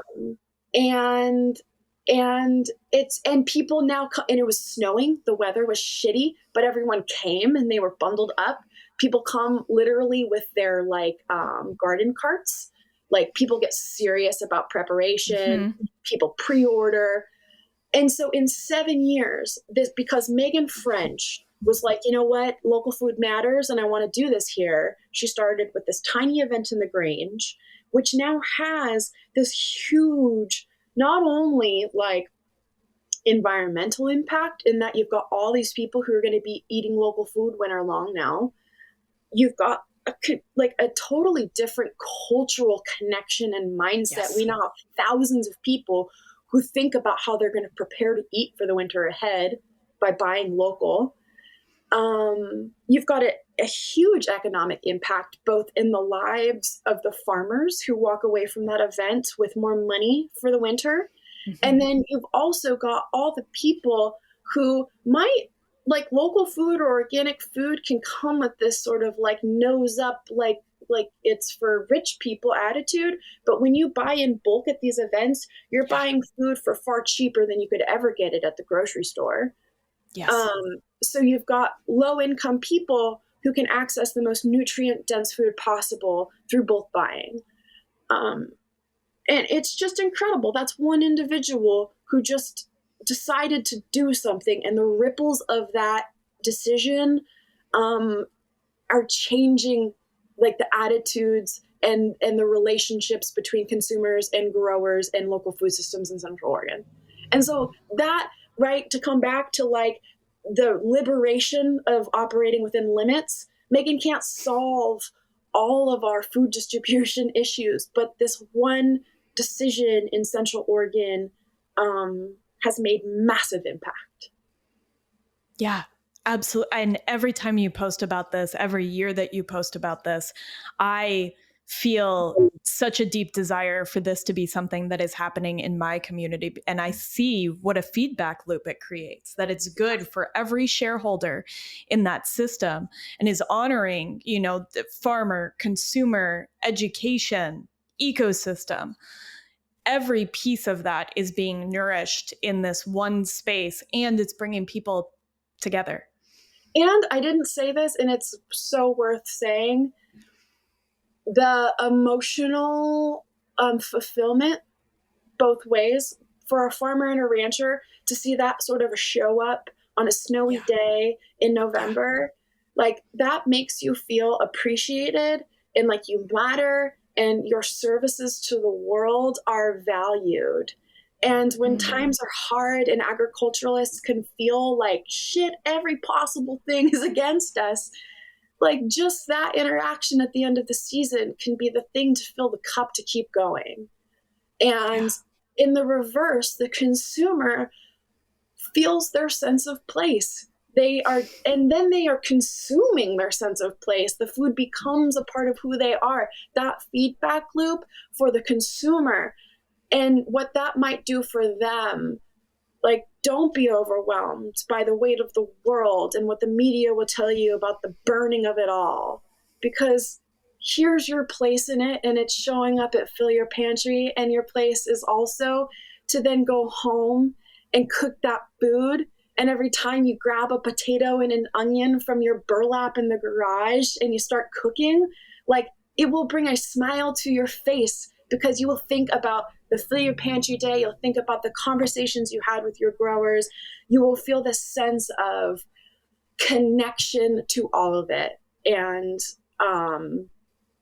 it's just the most beautiful, for the words economics of peace to jump off the page and embody an experience. Fill Your Pantry and what Megan created is an economics of peace. Thank you for sharing that.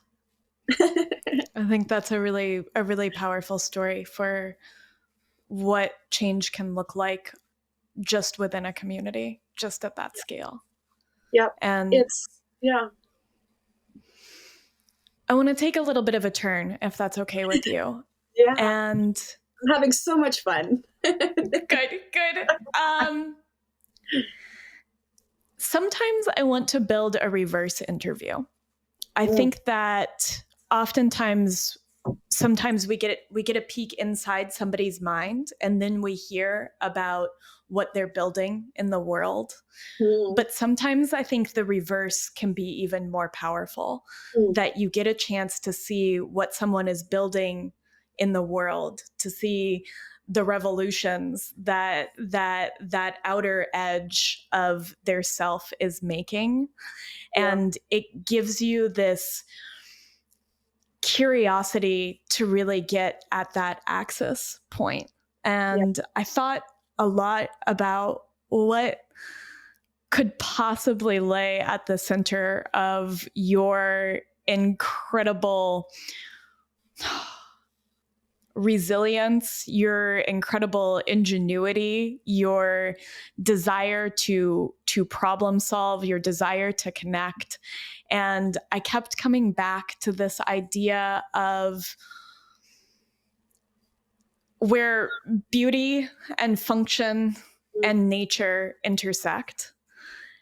And when I look at what you've built, whether it's with Casad Family Farms or it's with Range or it's with Havstad Hat Company, like you are looking at like what function can I bring? Like how can I bring functionality to this world? How can I bring a sense of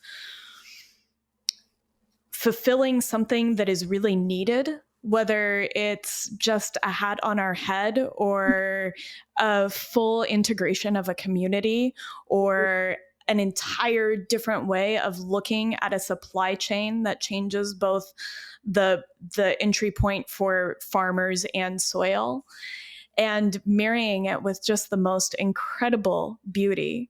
And I think I see that in your bags and I see that in your hats, but I also see that in the way that you approach community, right? Like a beautiful economy of peace with which you approach your life and your community.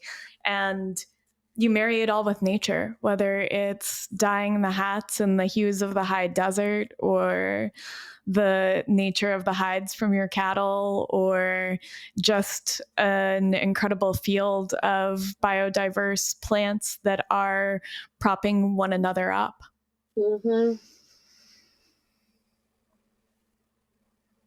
How did you get there? What is at the heart of that like drives Cate to create those systems? That is the forever journey. Finding out what is in the marrow that like produces this kind of insatiable desire to do these things. I used to just think that it could be my upbringing. I was thinking about this because actually, right, we talked earlier about epigenetics and seeds, and we talk about and resilience on land and that adaptation. And let's bring that into like observation of like self. So if I were to think about what I come from, what's my seed stock? I come from my mother and father, obviously. And what do they come from? My mom's side of the family comes from the Ukraine and Poland. So Eastern European Jewish heritage. And my dad's side of the family is an Irish kind of Norwegian background. And so, I mean, why am I the way that I am? I would say is a makeup of all of the ancestors that came before me, their resilience, what they came from. I actually learned, so a little family history. So Havstad is a town in Norway. That's my last name. And oftentimes, when people emigrated, it may not have been our family name when they lived there, but when they emigrated, they often took the name of the town that they left. And so coming from that region, Havstad is actually this like genre of functional and beautiful tin vases out of Norway. So you can like look up like Havstad tin. So I don't know exactly. I want to go and actually explore that, but there's literally like a genre of like beautiful functional tin artwork out of Norway. And then if I think about my mother's side of the family, when her ancestors left the Ukraine and Poland right in time, like right before World War II, like really took hold. And then the anti-Semitism was already so strong, and that's what actually led them to leave, which actually, to take the story a step further, it was, I think, my great, great, great grandmother who her family sent her to America. And one of the reasons they sent her was because she was, well, she was sort of a danger to herself. She was a very outspoken and strong young woman. And so thus she was the target. She would be a target of an anti-Semitic campaign. Wow. So, I mean, why am I the way I am? I come from very strong Jewish women. Their minds. And I feel this too, like when I know no lack of challenges in everything that we're doing. Like really, we have hard days, and I can speak optimistically and with fortitude, but I have low days. But on those low days, like what I really think about is like, this ain't hard. You know, like this ain't hard. Think about what my family endured to allow me to be here to have this chance to suffer and work through my own suffering.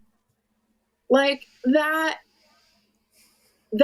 family, that ancestral perspective of resilience and the honoring of all that had to come before to allow me this chance to suffer through my own like stupid problems of like, why am I addicted to social media? Like, give me a fucking break, you know?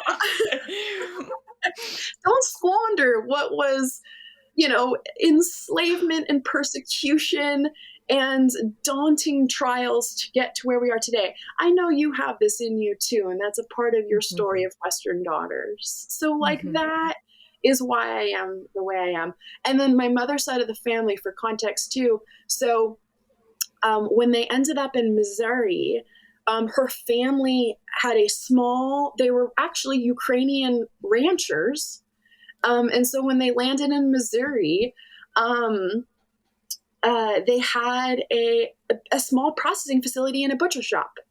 And then I think it was my grandpa Guy.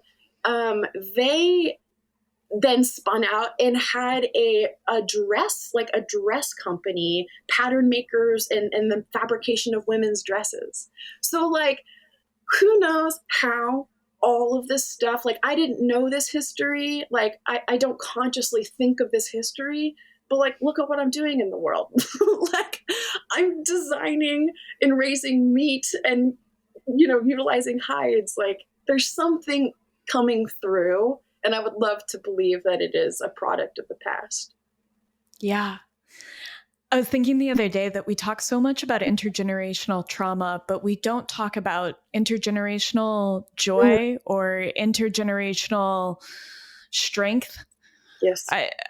I'm not sure what that word is, but as you traversed that story, like we don't talk about the good that is being passed down and how that is absolutely transformative to us, even without knowing that history. And I think that that's so incredible that you ended up doing what you're doing, given that history. Isn't that crazy? It's wild. And so I think we have to remember that epigenetics, right? They can shift us in a negative direction, but they can also shift us in a wildly positive direction, that there is this intergenerationally built strength. Yeah. And I would argue, like, no doubt, I mean, we're all going to be handed some not so positive aspects of our family history. Yes. But I would love every person to feel this way on your hardest of hard days, in your moments of doubt. If you can tap into this understanding that the only reason you are here today is because of the resilience and the fortitude of your ancestors to get you here, like that is something that can make you feel a fortitude that comes from a well that is so much deeper than like, oh, today I have the strength to X, Y, or Z. This is very deep ancestral fortitude that provides you the opportunity to be here today and struggle through all of our modern day struggles. Puts it into perspective, you know? Like, it does. A chance to suffer. Oh yeah, like I love chance to suffer. That put a lot into perspective to me. It is an opportunity to suffer. I have this little thing on my wall right now in my hat workshop, which is the effort is the reward. Mm-hmm. And whether you think about the chance to suffer, like I'm so grateful I get to get up today and take on this challenge. It might feel so big if you have this myopic lens, but that big with the myopic lens gets very small when you zoom out from a generational perspective. So that can help when things feel overwhelming and big. But also, like, it could be easy to get lost in the day to day. Like, say, I'll just use that in my hat workshop. If I were to just focus on myself as like, I've got X amount of orders, I've got these materials that are delayed, I've got this customer that's waiting on me, like that could feel like, I don't know, annoying, right? But if I shift the mentality when I'm in my hat workshop with that phrase of the effort is the reward, like all of this process, it is a gift to get to be here dealing with this challenge. And I truly find that shifts my mentality if I ever get into one of those little ruts of the day-to-day menial tasks. With such a powerful heritage and with such beautiful gifts being passed down your line, how has Heston's entrance into the world changed the way that you view sharing that with him? Oh, Heston is the most incredible thing to happen to me.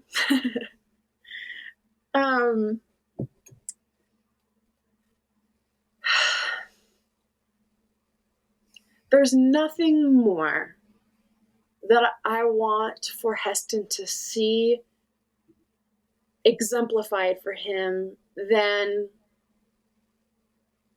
parents driven by a sense of purpose. Like, how do I distill that?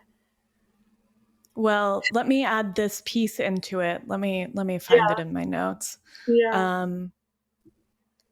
Let me find it here, because you texted me earlier and you texted me a song by the Beach Boys.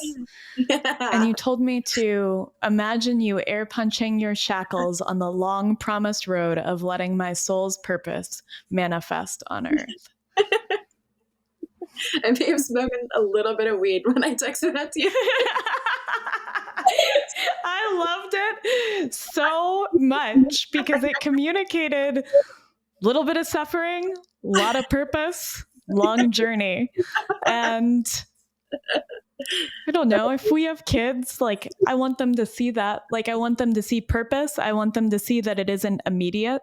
Yeah. And that it's hard. Oh, yeah.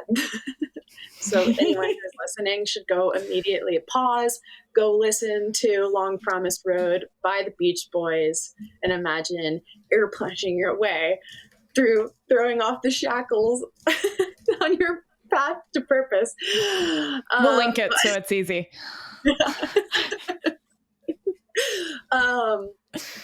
Yeah, man, that is, well, like, okay, let me reverse. So like, what has been the example that I saw? So I observed my parents in raising of 3 daughters, which now that I have 1 child, I'm like, holy shit, how did they do it with 3? Both self-employed people, middle-class people who had lots of challenges. They had financial challenges. They had legal challenges. They had, probably their own interpersonal challenges. They had family challenges. And I saw them struggle. And I also had a sort of relationship with them where they were so open and honest with me and us about talking about those challenges, very open about admitting or talking about their own failures. And that's how parenting was modeled to me. I mean, I mean, things that my father has said to me over the years, like so much of what he said to me, like lives in me on a day-to-day basis. One thing that I'll point out, like, this is a silly little story, right? But my dad one time had to fill in as a substitute coach for my, U9, like I'm 8 years old or something, right? Playing soccer, and he's our substitute coach. And in that particular game, with my dad as my coach, I scored like 8 goals in a game. Like, it was absurd. like I had that sort of a figure in my life who made me feel like I could do anything. And at the same time, like when I was in college and I was just like, what am I doing here? Like, what's the point? Like I felt like I was really wasting time. And he would just be super real and be like, you're learning how to learn. You're also learning how to check bureaucratic boxes, which is a very real part of life. Get used to it. Get your degree. Don't complain. It was like, don't drop out. Just do the thing. It's suffering. It's fine. He also, he was a long distance runner. So long distance runners all have to love suffering to a certain extent, and my mother is just sort of this, she's a psychologist and she is a very cerebral person. And if I were to give my mom a mission statement, which she has sort of voiced in her own way, her study of psychology and family systems, her goal in being a clinical psychologist has always been to help people do better in difference with others. So no matter what, we're going to have these moments of conflict and difference, whether it's in the family system or it's in our communities at large. And she's operated from a place of just wanting to help people do better when they're in difference with others. My father was he was an activist. He was full of passion and fire, and that lives in me. He dropped out of college. He likes to say he went to college to find a wife because that's where he met my mom. He went on to be the academic. He dropped out and he went, it was when the Vietnam War and the recruitment for that war was really hot and heavy, and he was a conscientious objector. And he dropped out of college to go study at Joan Baez's Institute for Nonviolence. So that activism, that fire, paired with this cerebral, thoughtful systems thinker of my mom, that was what was modeled to me. And the honesty and the transparency and the willingness to talk with humility about their shortcomings.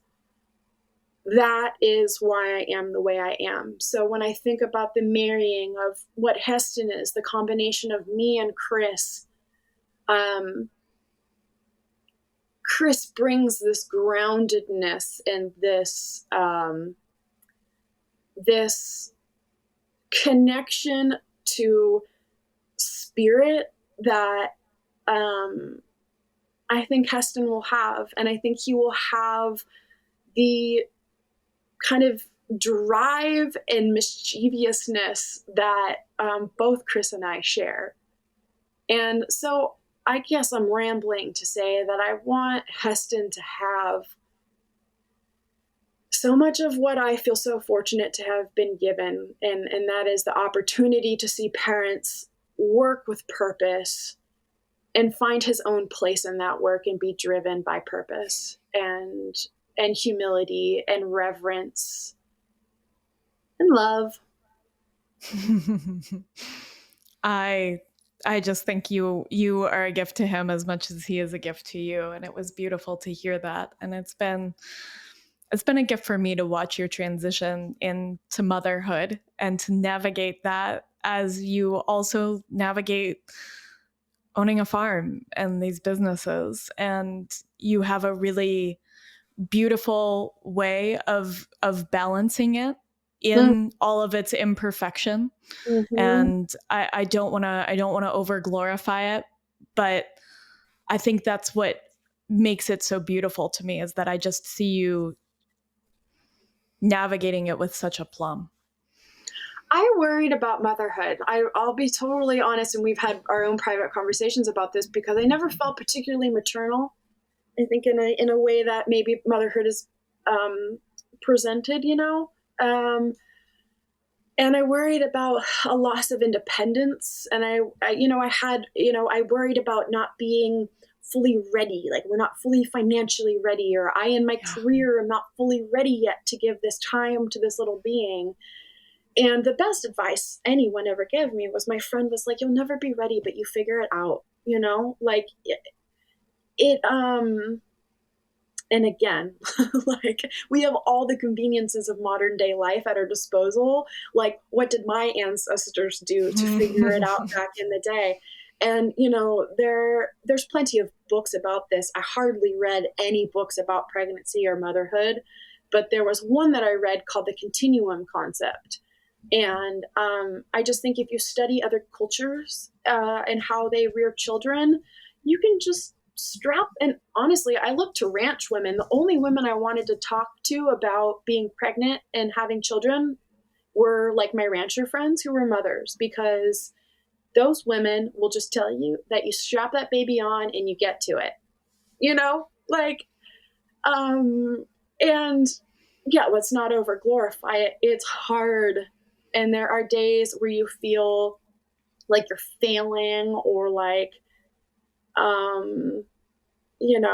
shit, I didn't get enough done, or man, he really saw me be frazzled and short with Chris, or, but like,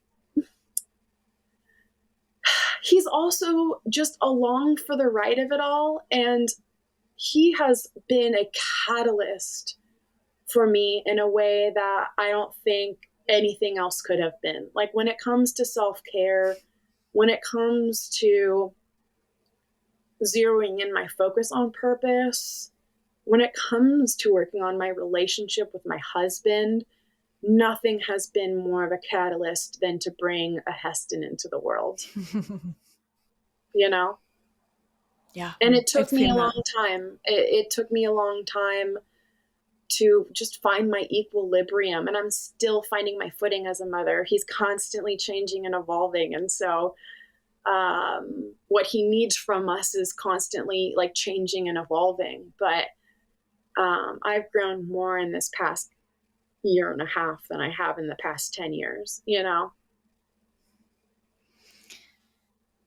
Do you think something that's interesting about what you said is that being farmers teaches us how to change and evolve, right? And I think what you and Chris have experienced is an unintentional evolution of farming from what you thought it was going to be, with these pressures around water, into something else. And I wonder if parenthood does that too. Oh, yeah. Oh, yeah. My entry into motherhood was the most tangible lesson of take your ideas of control over what will be and throw that shit out the window. I had a whole vision and plan for my birth, right? It did not go at all according to the plan. I had a vision and a plan for what the first 90 days of motherhood would be like. And I read the book and I was ready with all the Ayurvedic recipes, and I was not going to leave the house for this many days. And guess what? Like, life presented situations that required me to travel with Heston when he was very little, and that wasn't a part of the plan. So motherhood in and of itself is absolutely, like you said, just this process of uh, letting go of your preconceived notions of what will be and listening to what you will become. I love that. I think that's just such a great message, and I'm grateful to you for showing me what might be possible in motherhood as I navigate that whether or not that is in the cards for me, because I think that you've done it in a way that has opened up possibility for me. Just yeah, I'm really appreciative. I'm so glad. I think more women, probably need alternative just views of what it can be, and to also talk openly about what's hard, what we fear, how we might be selfish, right? Like, Yeah. those are taboo subjects when you're supposed to be this all giving maternal force, right? But it's the women in my life who got real with me and were like, hey, you might look out that window on week 3 of being inside the house and really resent your husband. Like, you don't mean to, you don't want to, and just know that's normal. like that's not in the books, right? Those conversations to shine a light on the shadowy sides, I think, are necessary.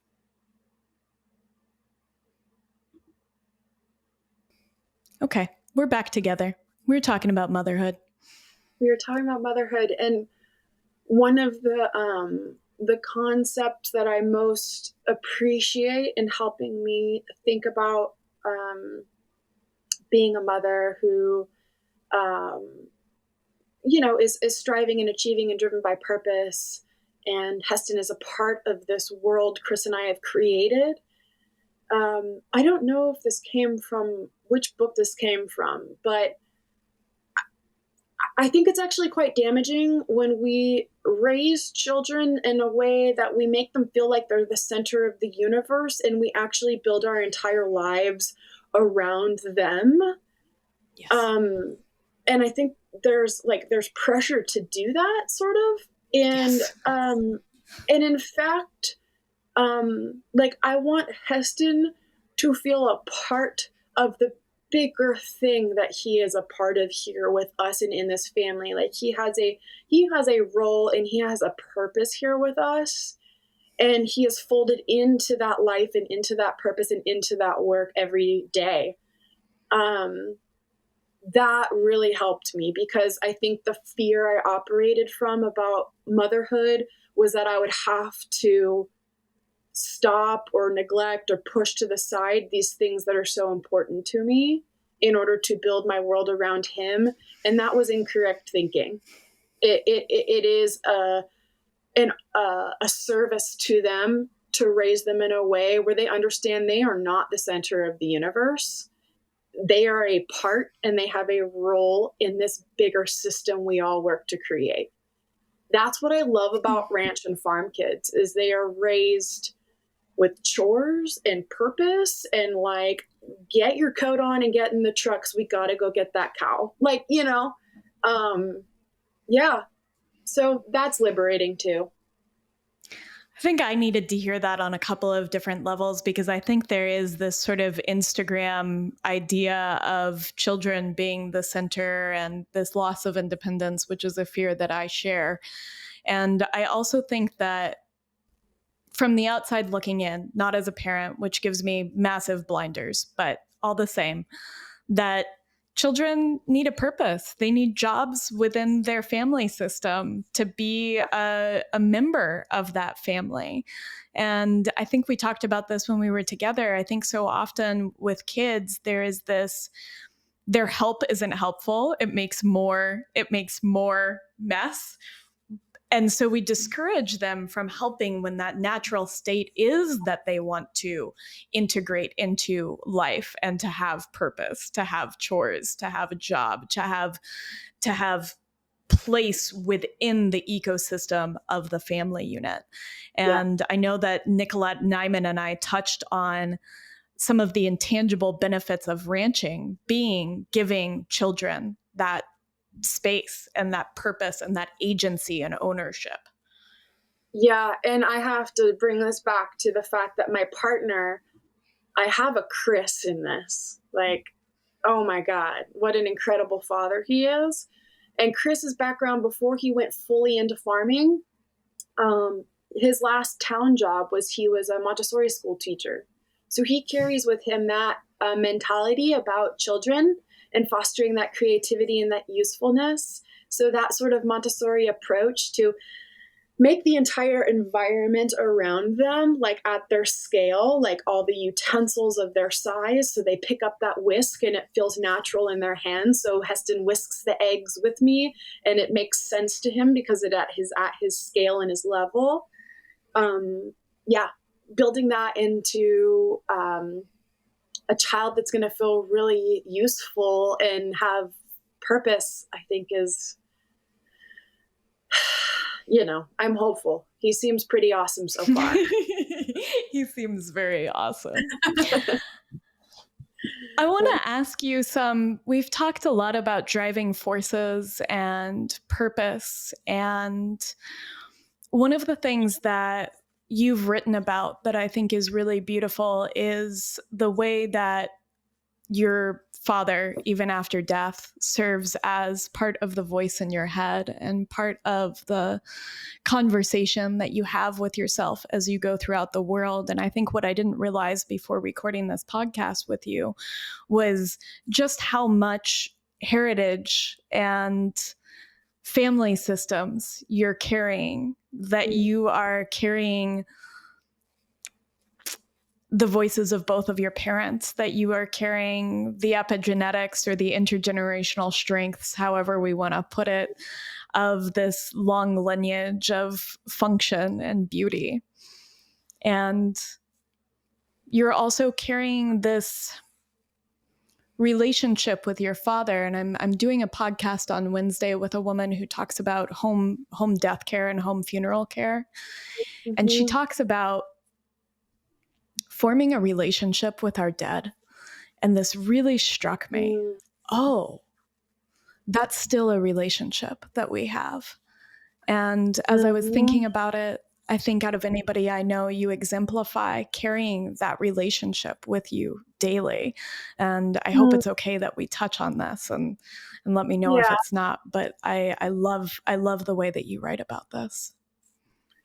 I love to talk about my dad. I'm nervous, or I preface it with that like emotions just live very close to the surface. So it's not a bad thing. They're there and they present when I talk about him. But my dad passed away. I guess it would have been not a year and a half yet. November of 2021. And, I think I've spoken a lot about him, and it's probably perceived such an incredibly important force in my life. So,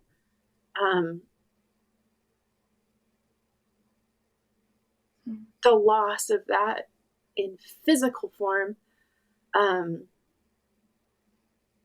has been a huge adjustment for the whole family. And one of the ways that I have learned to adjust is through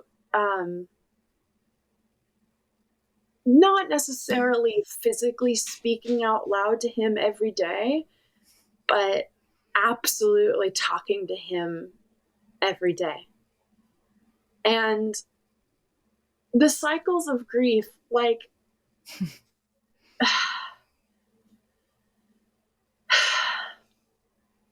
that time was so interesting because I was a brand new mother. Heston was about 3 months old when things started to shift with his health. He had been sick with cancer, but he had been doing very well. And it just kind of all of a sudden things shifted and took a different turn.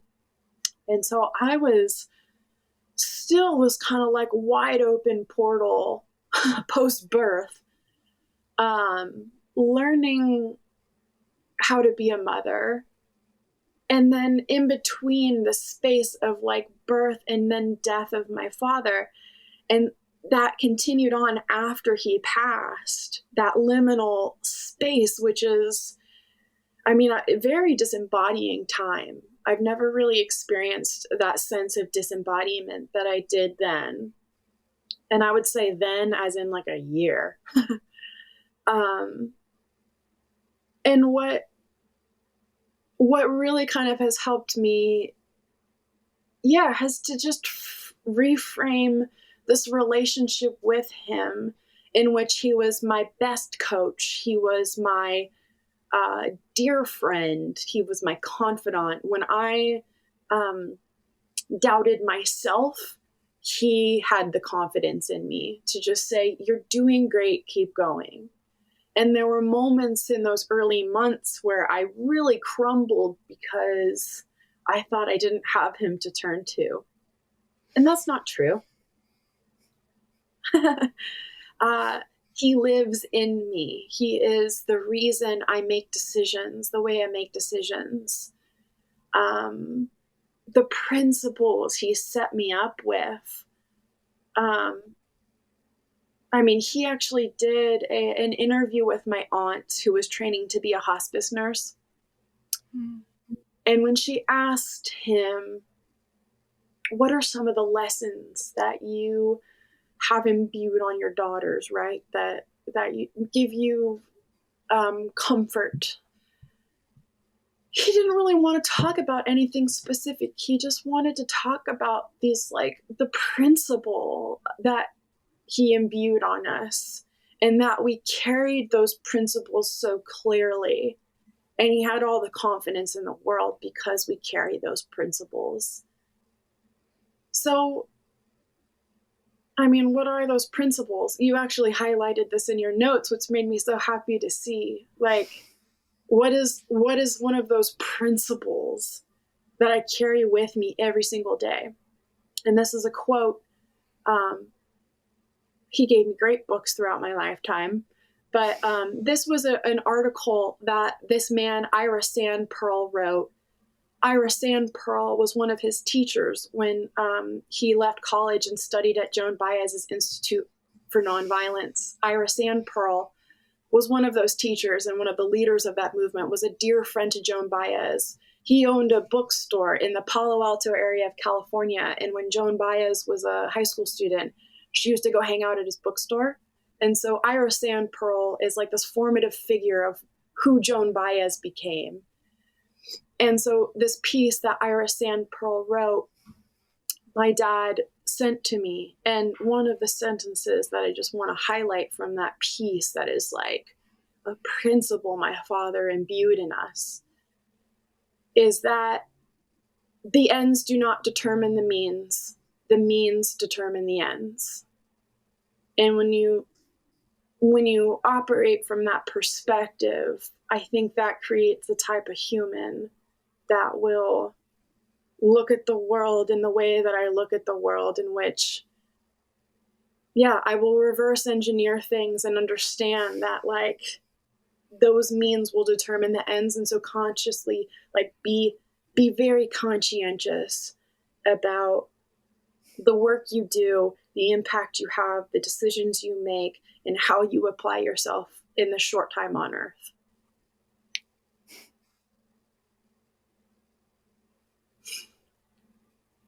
I love that.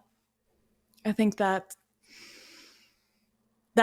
in so many ways encapsulates so much of this conversation and so much of that purpose that you have unshackled here on earth. And to carry that voice with you, to carry that relationship with you. And think from the outside looking in, it is like a seed in the way that you are building so many of the other relationships that are taking root within your community. Yeah. And can I give you one more quote? Please. Because I want the whole world to think about this, and I think about this. And this was in one of those conversations about regret that my dad had with me, things he may have regretted. This came up. And he touched on this because he didn't really he was reflecting on why didn't I continue with my life as an activist? He met my mother. He supported her in her academic endeavors to get her PhD and become a psychologist. He became a contractor, and he supported our family through being a contractor. And he felt like he had perhaps left this activism behind, and so he was reflecting on this maybe regret of why didn't I continue that? And I would say to him, Dad, look at the 3 daughters you created. You just created 3 activists out in the world. You did your part. Because me and my sisters are all driven the same way. But this is something he said in one of those conversations, and I'll just read it. But there were so many ways to pursue work, paying work that could have been a career, working against idiot ideas that lead to war, hunger, the ruining of lives, and loss of human potential that racism means, oppression of innocent people based on just where they were born on the planet. There's no shortage of idiot ideas out there that need to be worked against. That's maybe the definition of an activist, doing important work against idiot ideas, harmful ideas, unsustainable ideas. We need more activists and less obedient people. Tom Havstad. Mm-hmm. So, no matter where we are and what exact work we end up doing in the world, there's always an opportunity to work against the idiot ideas that need us to revolt. Yes. Yes. A revolution. A revolution. It's time. Of beauty and of peace. I mean, his pacifism, his rebelling that violence is the answer. He was ready to go to jail based on those principles. And so in all the revolutions that I think myself or my sisters work on, they are ones of nonviolence,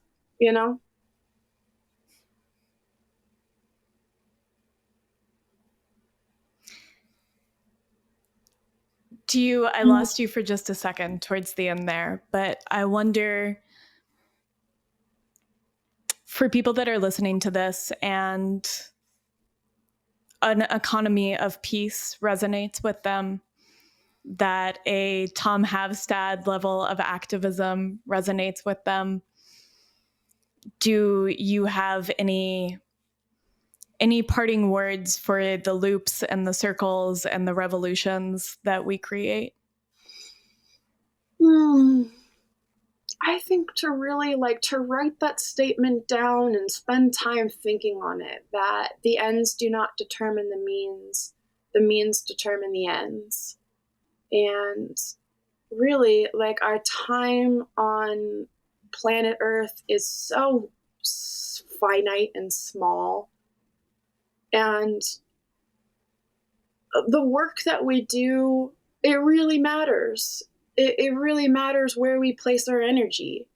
And there are so many ways to make a living in which you can contribute your unique genius to